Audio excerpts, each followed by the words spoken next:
I spent 19 years of my life in prison, and that's often framed as a negative for so many reasons. Because I caused a great deal of harm on my way to prison. Because I lost opportunities or I experienced trauma. It wasn't a good experience. But there were things that I learned in prison that I'm not sure where I would have learned anywhere else. And the biggest one to me was acceptance. I was talking to my buddy this morning, and he was all the way in from a juvenile to adult, and he talked about, man, I learned to accept where I was. Like, I stopped fighting against the environment, because in that place you realize it doesn't matter how mad you get at that door, it's not going to open. It doesn't matter how frustrated you get with being in those fences, they're not going to come down. It doesn't matter how unfair it is when that officer writes you a charge for something you didn't do, you're not going to undo it. Like, you recognize there are things you're powerless over. And in a weird way, that was a blessing, because it let me know that I wasn't in charge, that all this will was just being wasted on things that I couldn't control, and that allowed me to redirect to the things that I could control. It was like, you know what, if this officer's having a bad day and he wants to write me a charge, there's nothing I can do about that. But I can be conscious and I can stay out of his way. And you know what, I can't get outside these walls, but I can try to make my life the best it is inside these walls. I can pick up this book and I can travel in my mind. I can have these adventures. I can have conversations with long dead philosophers in ways that I never did on the street, because I was always busy and caught up in things. Now that I'm out here, I find how easy it is to fall back into that. Oh, I need to do another video. Oh, I need to do another this. Oh, I need to reach out to so-and-so. Oh, I want this validation, or I want this dopamine burst in my brain. Whereas in there, I learned to just relax. I learned to meditate 3 times a day. There were times I was meditating 3 times a day for half an hour each time, and I was doing martial arts, and I was doing yoga, and I was reading. Like, my entire life was a boot camp that was mental, physical, and spiritual.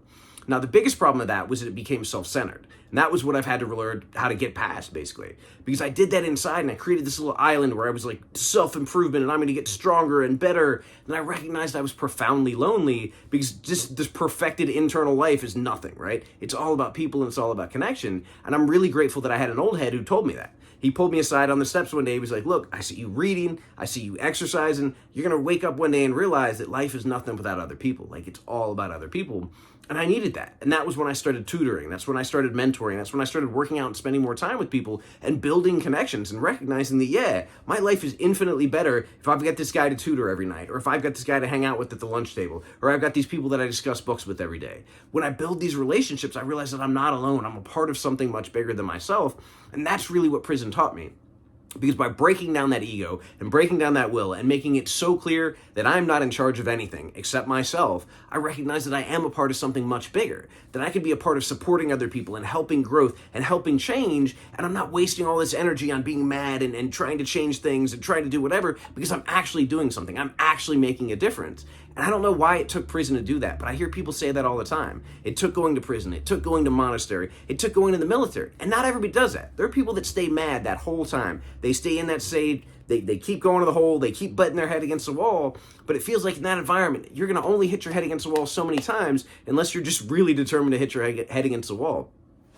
So when I think about that, there's this gratitude for the experience that I had. There's this gratitude for this kind of like peace and settling and this radical acceptance that I learned inside that place that I hope that I can carry with me through the rest of my life. And I forget it sometimes. It was like just the other day, I was running wild. It was nonstop. I got to the courthouse and I didn't have the document that I wanted. And there was initially that burst of like anger, like, oh, damn it, or you're stupid, or all these voices in my head. And then there was just a space. And there was this laughter because I remembered, hey, it is what it is. Like, this is where we're at right now. What are we going to do from here? And that was the biggest lesson that prison taught me. And that's what I try to share with other people. When I go talk to the juveniles, or when I talk to somebody who's having a hard time, it's like, hey, you're right. What happened to you was really unfair and was really wrong. It was not good. What are you going to do with it now? And a lot of times we don't want to hear that. Like, we want to hear, oh, but no, like, tell me that it was wrong. Tell me that I'm right. Tell me that whatever.